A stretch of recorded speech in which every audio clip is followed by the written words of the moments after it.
আসসালামু আলাইকুম সবাইকে, শুভ সকাল। তো সকালে খাবার খাওয়ার পরে চলে এসেছি। ওই যে তোমরা দেখতে পাচ্ছ আমি শাক ছিঁড়ছি। আমরা গ্রামের মানুষ, আমাদের ঘরে যদি কোনো সময় বাজার না থাকে তাহলে আমাদের কোনো চিন্তা করা লাগে না। আমাদের ঘরে মরিচ, পেঁয়াজ, লবণ, তেল থাকলেই আমরা সবজিটা ম্যানেজ করে আনতে পারি।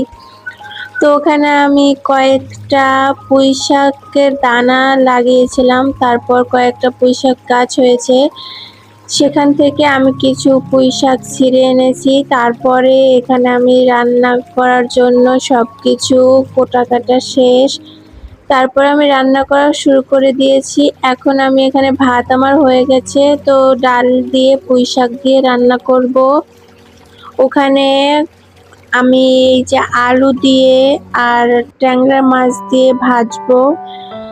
আর দেখো আমার পুঁইশাক ডাল দিয়ে রান্না করা প্রায় শেষ। আর এখন আমি মাছ ভাজার জন্য পেঁয়াজ মরিচ আর মশলা দিয়ে সুন্দর করে কষিয়ে তারপর মাছগুলো দিয়ে ভাজা কমপ্লিট করে নিলাম। তারপর এখন আমি ওই যে এখানে 3টা কোয়েল পাখির মাংস আছে, সেটা আমি মশলা কষিয়ে তারপর রান্না করছি। কোয়েল পাখি খেতে অনেকই মজা লাগে। কে কে খাও অবশ্যই কমেন্টে বলবা, আর আমার ভিডিও কেমন লাগে সেটাও বলবা। তো দেখো এখন আমি অনেকটাই ঘেমে গিয়েছি, ওখানে রান্না করা যায় না। আর এখন যে গরম, বাইরে ভাই অনেক গরম পড়ে এখন।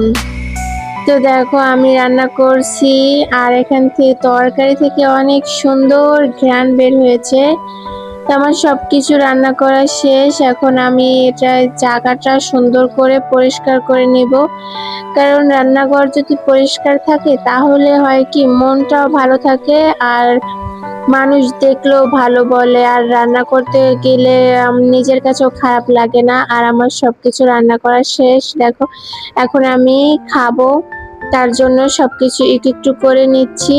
আর তোমাদের তো খাওয়ার ভিডিও আমি দেখাচ্ছি না, বাট নিচ্ছি সেটাই দেখাচ্ছি। তো আমার ভিডিও কেমন লাগলো অবশ্যই কমেন্ট করে জানাবা, আর লাইক করে দেবা। Tata, bye bye.